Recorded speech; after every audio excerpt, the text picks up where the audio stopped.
Captain Jihoon Park stood on the bridge of the Earthship Harmony, watching the massive alien station grow larger on the view screen.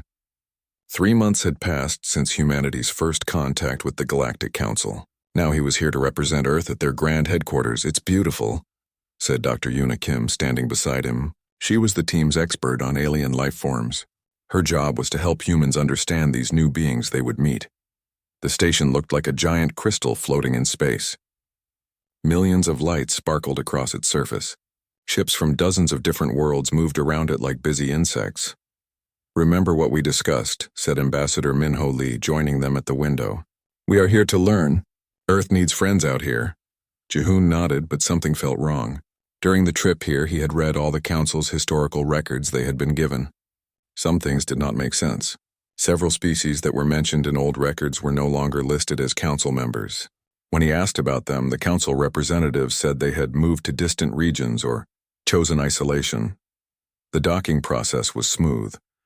Council technology was clearly advanced. As they walked through the station's corridors, Jihoon noticed how other species looked at them. Some seemed curious. Others appeared afraid or worried. Their guide was a tall scaled being called Counselor Velthari. He belonged to a reptilian species that had been Council members for over 1,000 years. "Humans are fortunate," Velthari said as they walked.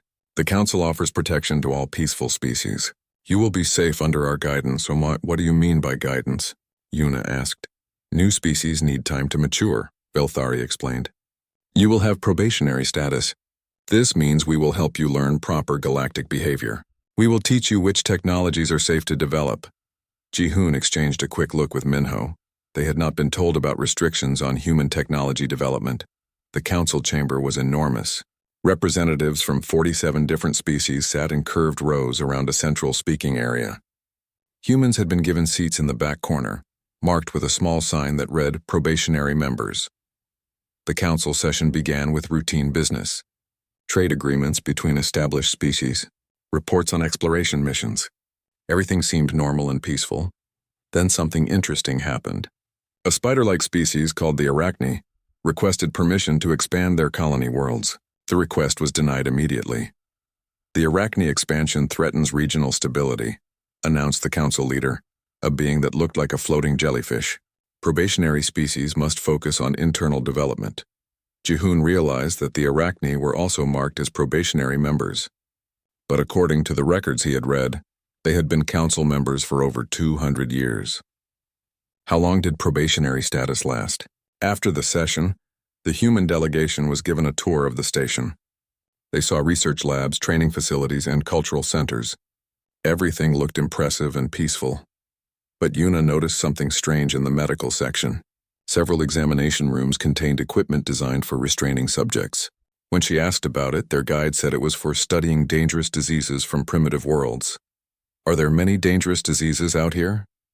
Yuna asked. "More than you might think," the guide replied. "Some species carry plagues that could destroy entire civilizations. The council must protect everyone." That evening, the humans were given quarters in the diplomatic section. Jihoon could not sleep. He kept thinking about the missing species from the old records. He decided to do some investigating.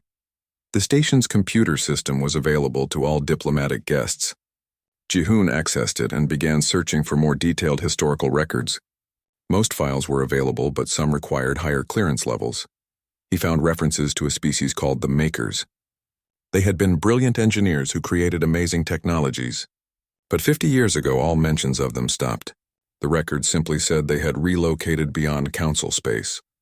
Another species, the Harmonists, had been master diplomats. They had helped solve conflicts between different worlds. They had also vanished from the records 30 years ago. Jihoon printed out everything he could find and brought it to Yuna and Minho the next morning. "Look at this pattern," he said, spreading the papers on the table. Every species that disappeared had one thing in common. They were all becoming very advanced very quickly. Yuna studied the medical records she had accessed. "I found something too. Several council species show signs of genetic modification, not natural evolution. Someone changed their DNA." "What kind of changes?" Minho asked. "Changes that would make them less aggressive, less likely to challenge authority. Some species even had their intelligence reduced." The three humans looked at each other. A picture was forming, and it was not pleasant. We need proof, Minho said. These could be coincidences. Their chance came the next day. While touring the station's outer sections, Yuna noticed an area that was not on any official maps. It was listed as maintenance storage but required very high security clearance to enter. That night, Jihoon used his military training to sneak into the restricted area. What he found there changed everything. The storage area was actually a large laboratory. In it were beings from at least a dozen different species. They were unconscious, connected to machines that seemed to be studying their minds and bodies. Jihoon recognized some of them from the diplomatic reception the night before. Representatives from probationary species who were supposed to be returning to their home worlds. He took pictures with a hidden camera and carefully made his way back to their quarters. When he showed the others what he had found, Yuna went pale. They're not protecting species, she whispered. They're controlling them. Maybe even eliminating the ones that get too advanced. Minho stood up and began pacing. We need to get this information back to Earth immediately. Agreed, Jihoon said. But we have to be careful. If they suspect we know the truth, we might end up in that laboratory ourselves. The next morning, they attended their final council session. The human delegation was officially welcomed as probationary members. They were given a list of safety protocols that would govern human development for the next 50 years. As they smiled and shook hands with council representatives, all three humans knew the truth. The Galactic Council was not a peaceful alliance. It was a control system designed to keep younger species weak and dependent, and humanity had just walked into their trap. But Earth was not helpless. As their ship left the council station, Jihoon sent a coded message home. It contained everything they had learned, plus a simple recommendation: prepare for war. 6 months after the diplomatic mission returned to Earth, Admiral Hyunwoo Choi stood in the underground command center, beneath Seoul. The room buzzed with activity as intelligence officers analyzed data from across human space. Show me what we know, he said to Dr. Soman Kang, the head of their quantum research division. Soman activated a holographic display. Red markers appeared on a map of human colonies. 3 of our outer settlements have gone silent, she reported. New Eden, Prosperity Station, and the mining colony on Kepler 442b. We lost contact 2 weeks apart from each settlement. Equipment failure? Admiral Choi asked, though he already suspected the answer. No, sir. Our deep space monitors detected council ships in those areas just before we lost communication. Across the room, intelligence operative Jae-won Moon looked up from his computer terminal. He had been working for months to break into council communication networks. Admiral, you need to see this, Jae-won called out. The team gathered around his workstation. Lines of decoded text scrolled across the screen. I finally cracked their military communications, Jae-won explained.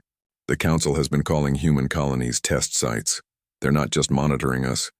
They're actively hunting our people. Dr. Soman pulled up another file. It gets worse. Remember those council advisors they sent to help with our technology development?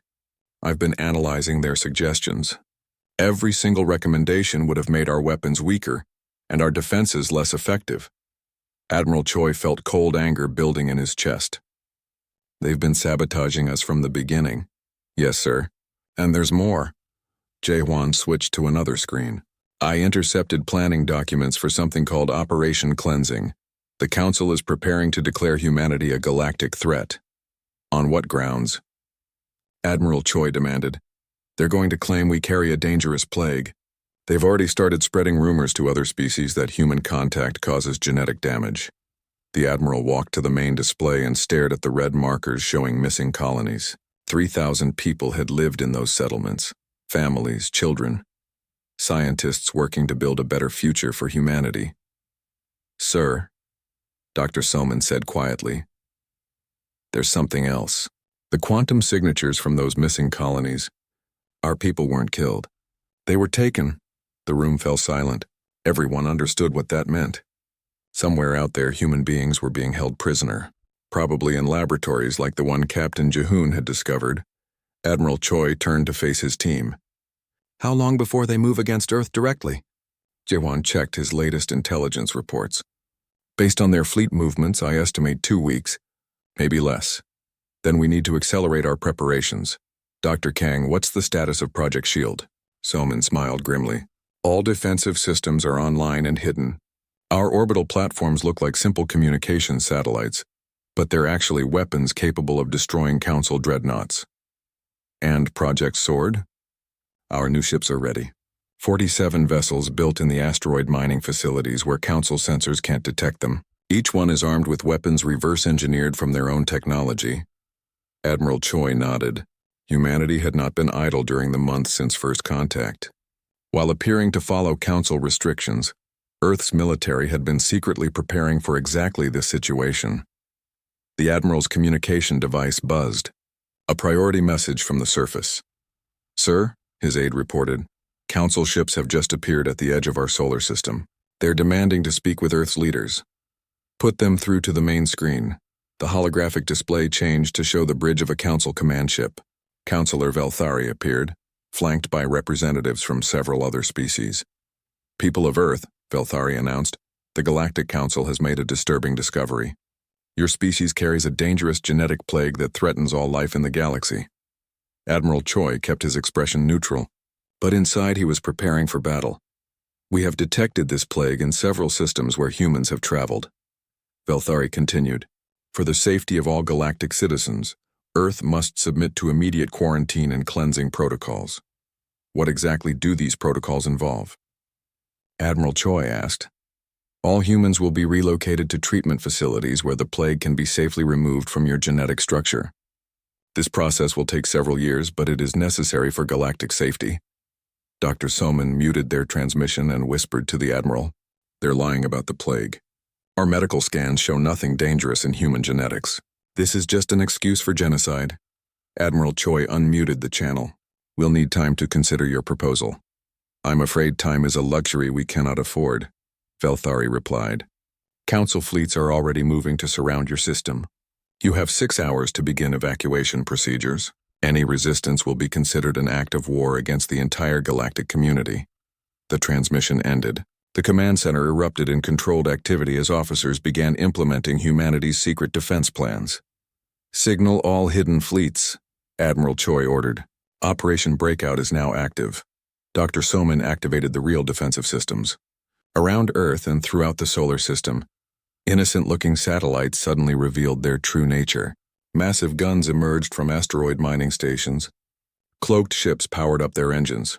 "Sir," Jaewon reported, "I'm detecting movement from the Council fleet. They're not waiting 6 hours. They're moving to attack positions now." Admiral Choi smiled coldly. "They think they're dealing with a primitive species that will panic and surrender. They're about to learn how wrong they are." On the main screen, the tactical display showed Council ships advancing in perfect formation.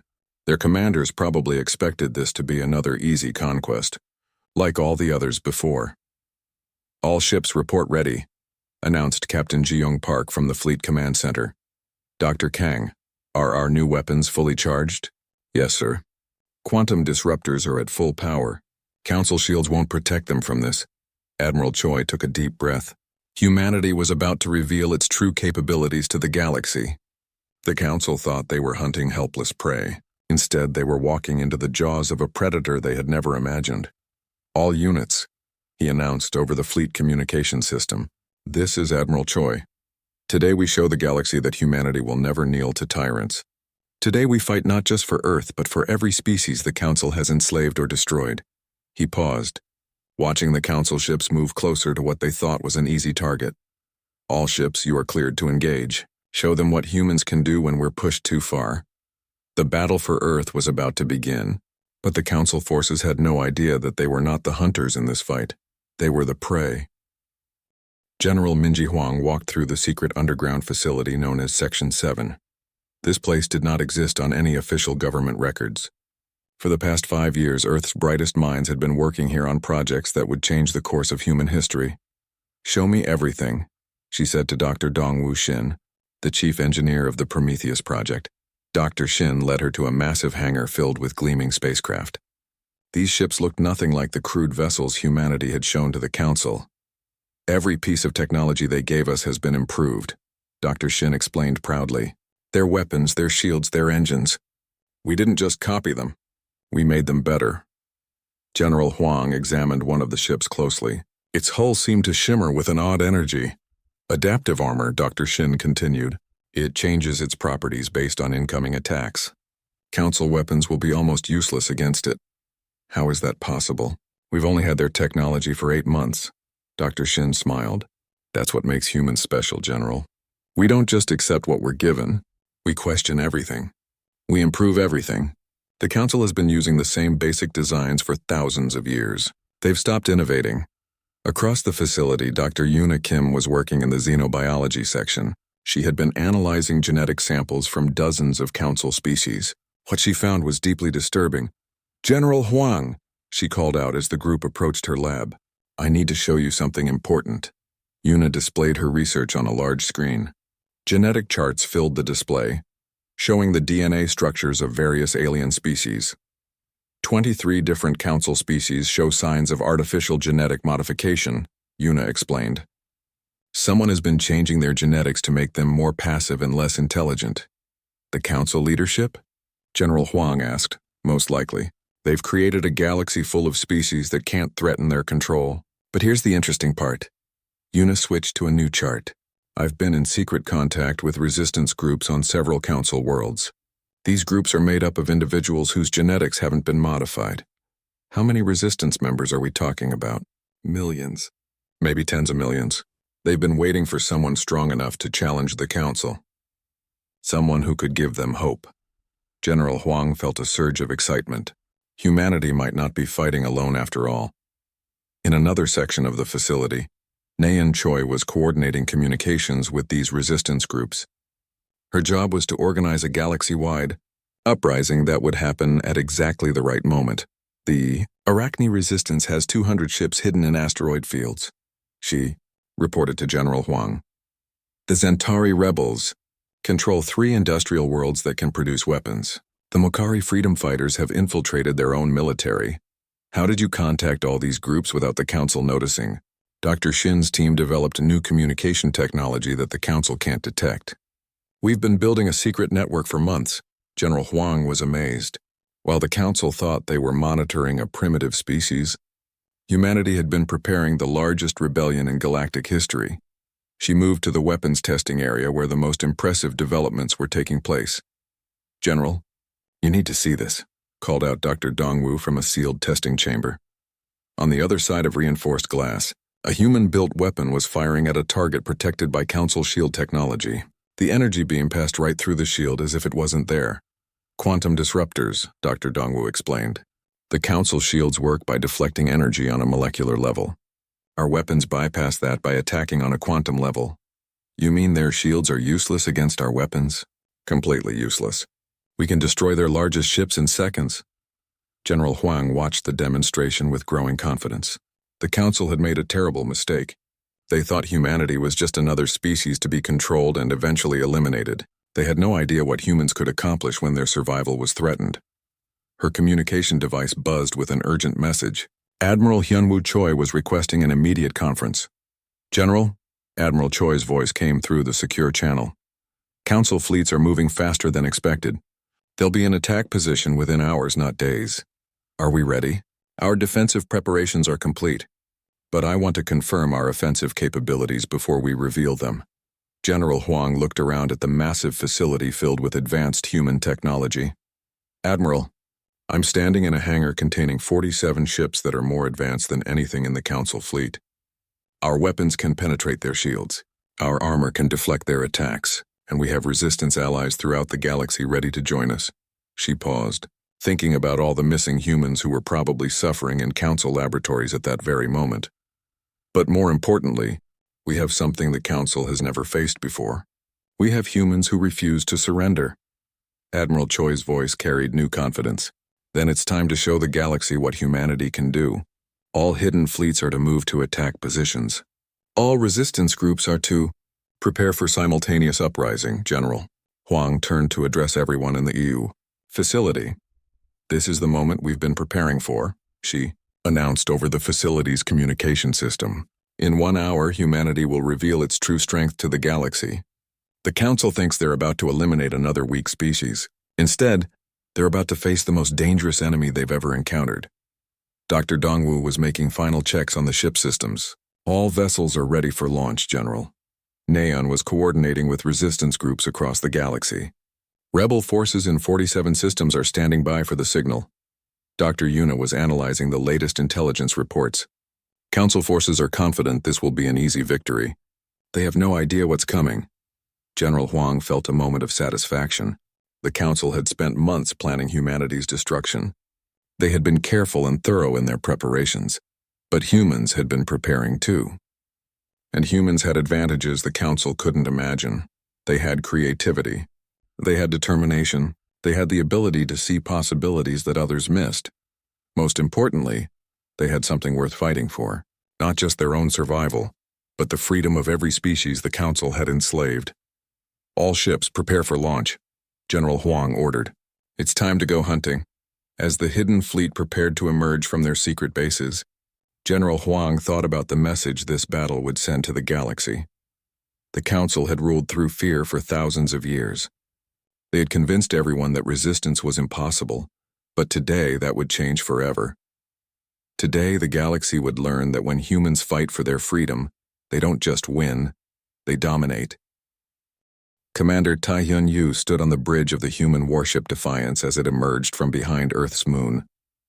Around him, 46 other human vessels materialized from their hiding places throughout the solar system. The Council fleet had been advancing in perfect formation, confident they were facing a helpless enemy. Now they found themselves surrounded by ships that should not exist. All Council vessels. Tai-Hyun broadcast on open channels. You have entered human territory with hostile intent. Withdraw immediately or face the consequences. The response came from Councillor Velthari aboard the Council flagship. Impossible. Our intelligence shows humans have no advanced military capabilities. These must be captured Council ships. Then allow me to demonstrate, Taehyun replied coldly. He nodded to his weapons officer. Fire one quantum disruptor at their lead escort vessel. A brilliant blue beam lanced out from the Defiance. It passed through the Council ship's shields without slowing down. The escort exploded in a flash of white light. Shocked silence filled the communication channels. That was a warning shot, Taehyun announced. The next one will target your flagship. But the Council forces were already moving. Their commanders had realized this was not going to be the easy conquest they had planned. Across the galaxy, Captain Ji-Young Park was leading a different kind of assault. Her special operations team had been inserted onto Council command, stations in 12 different systems.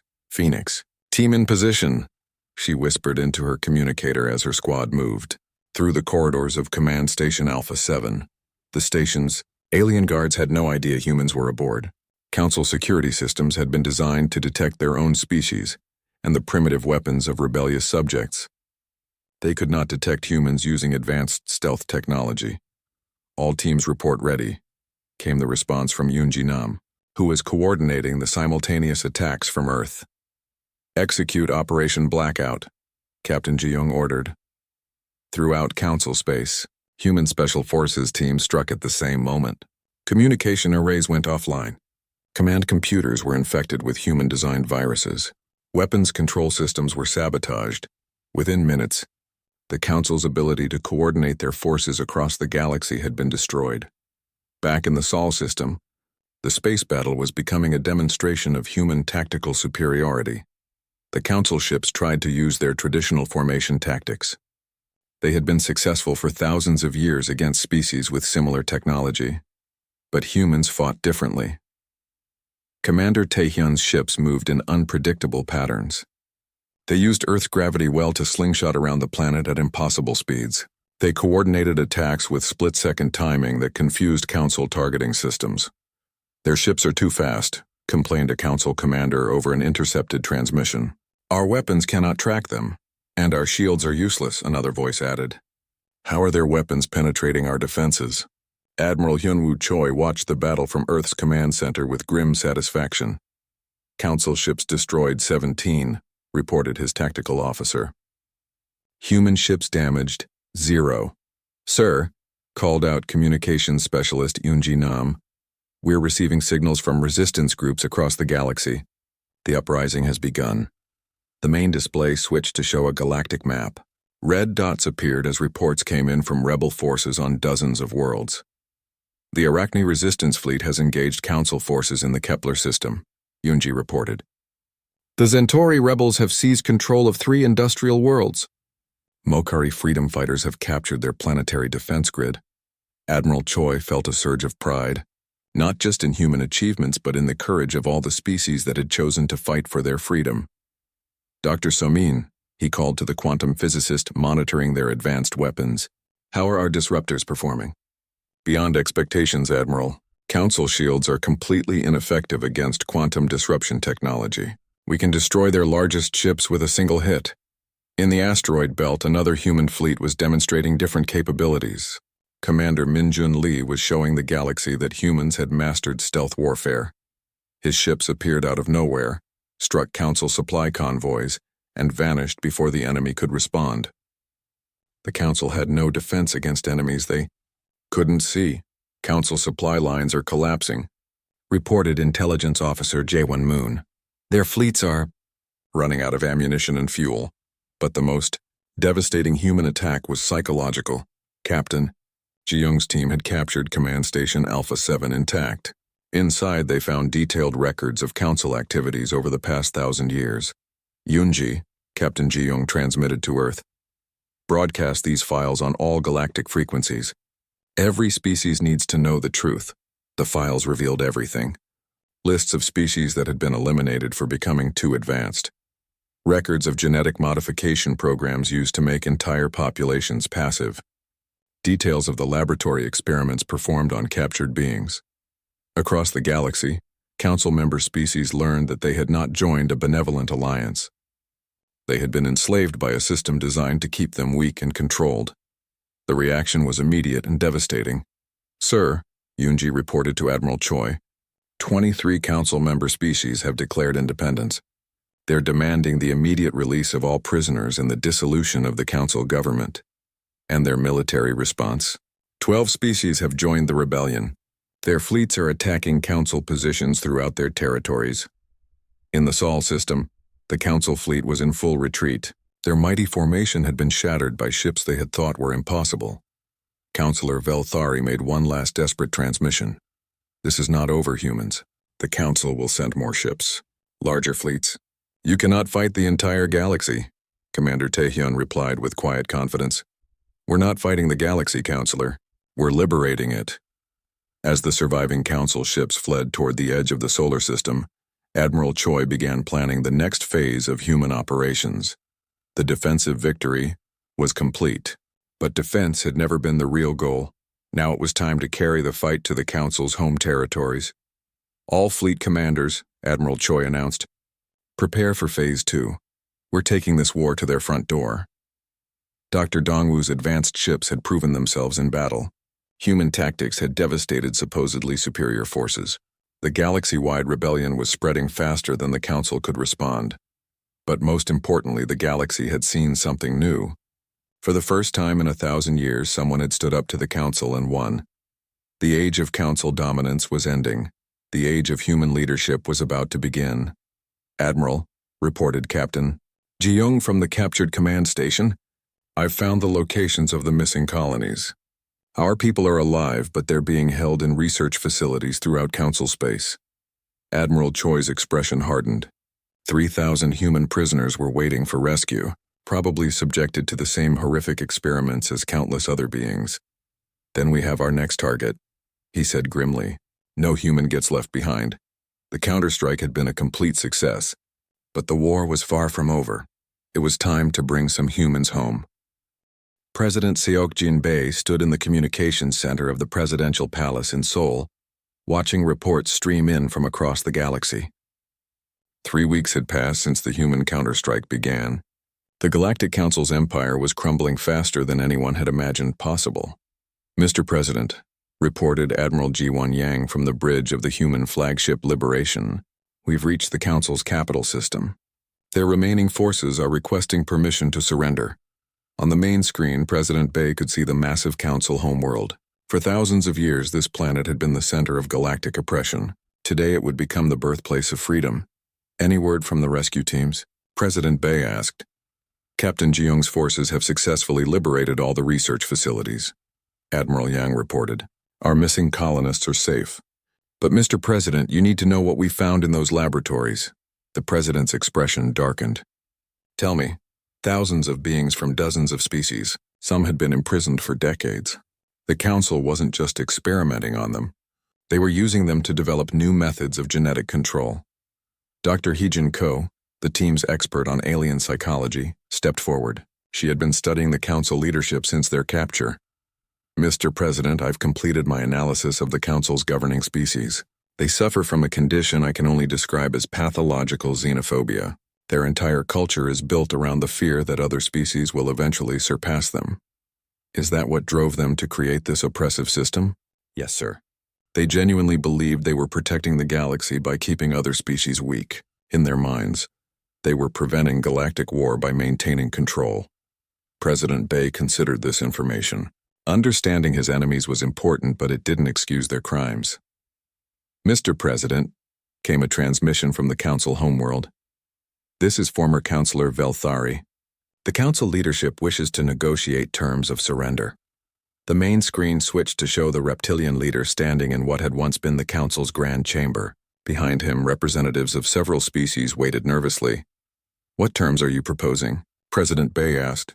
The council is prepared to dissolve itself, Velthari announced. In exchange, we request that humanity take leadership of the galactic government. Your species has proven itself superior in both technology and tactics. President Bay was quiet for a long moment. Around him, his advisors waited to see how he would respond. Your offer is rejected, President Bay said finally. Velthari looked confused. But your species has won. By right of conquest, you could rule the entire galaxy. We didn't fight this war to become the new oppressors, President Bay replied firmly.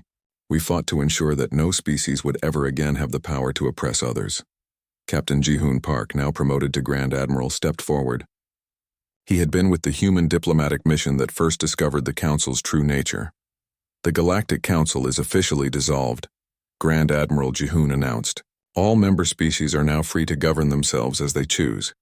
But what about galactic coordination? Velthari asked. Trade agreements? Conflict resolution? The galaxy needs some form of central authority.